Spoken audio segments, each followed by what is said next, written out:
தமிழக வெற்றி கழக தலைவர் விஜய் வந்து நிவாரண உதவி வந்து மக்களை அவங்க வீட்டுக்கு வர வச்சு இல்லை ஆஃபீஸுக்கு வர வச்சு கொடுத்துருக்காரு. அது வந்து ஒரு பெரிய தப்பு இல்லை. நீங்கள் வந்து அண்ணாமலை, எடப்பாடி பழனிசாமி, ஸ்டாலின் இந்த மாதிரி அவங்க தலைவர்கள் போகிறதுக்கும் திரு விஜய் போகிறதுக்குமான வித்தியாசம் புரிஞ்சும்.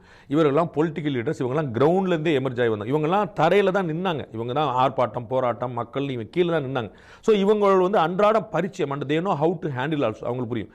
ஆனால் திரு விஜய் வந்து ஒரு ஸ்டார். அவர் வந்து தரையில் கால் பதிக்காதவர். அவர் வந்து திரையில் மட்டுமே தடம் வச்சவர். அவர் அப்படியே நின்றுக்கிட்டே இருக்கிறாரு.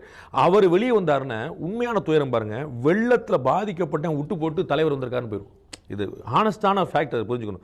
அந்த வெள்ள நிவாரண நிதி பாதிக்கப்படும், வெள்ள நிவாரண பணிகள் பாதிக்கப்படும். காவல்துறை பூரா இங்கே இருக்கும். சாதாரண இப்போ அண்ணாமலையோ எடப்பாடி பழனிசாமினா ஒரு 500 பேர் நிற்கிறாங்க அப்படின்னா பாதிக்கப்பட்டவங்க நிற்பாங்க, கட்சிக்காரங்க கொஞ்சம் நிற்பாங்க, சப்போர்ட் பண்ண நிற்பாங்க, மாற்று கட்சிக்காரன் கவர்மெண்ட் இப்படி பண்ணிச்சுங்கன்னு சொல்லிருப்பாங்க. ஆனால் விஜய் போனார்னா பார்க்குறதுக்காகவே சும்மா இருக்கிறவங்களாம் போயிடும். அது எந்த வெள்ளத்தால் பாதிக்கப்படாத பெட்டிக்கடை இருந்தவங்களும் பார்க்க வந்துடும்.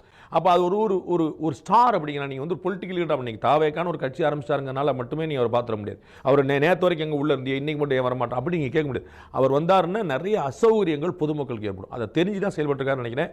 இந்த விஷயத்தை நான் வரவேற்கிறேன். அவருக்கு கொடுக்கறது நோக்கம் வந்து நிவாரணம் கொடுக்கறது தான். அதை எங்கே வச்சு கொடுத்தாலும் ஒன்று தப்பில்லை. வர வச்சு கொடுத்தாருன்னு ஒன்று பிரச்சனை. அக்கௌண்ட்டில் கொடுக்க சொல்கிறார் இவர். அப்போ அக்கௌண்ட் கொடுத்தா அப்போ உங்களுக்கு அக்கறை இல்லை, அதனால தான் அக்கௌண்ட்டில் போறீங்க. நேரம் வந்து என் கையில் காசு அப்படி மாற்றி சொன்னால் நீங்கள் வந்து விஜய் ஏன் நேரில் வரலன்னு கேட்குறீங்க. அவர் ஏன் நேரில் காசு கொடுக்குறாங்க, அக்கௌண்ட் கொடுக்குறாங்க, உங்களுக்கு புரியுங்களா? அப்போ யார் எப்படி செய்யலாம்னு ஒரு கணக்கு. அதனால் திரு விஜய் வந்து களத்துக்கு இறங்கி நிறைய செய்யணும். அது நல்லா யோசிச்சு பாருங்க. அவர் இதுக்கு முன்னாடி செஞ்ச எல்லாமே இது மாதிரி ரகசியமாக தான் போய் செஞ்சிருக்காரு.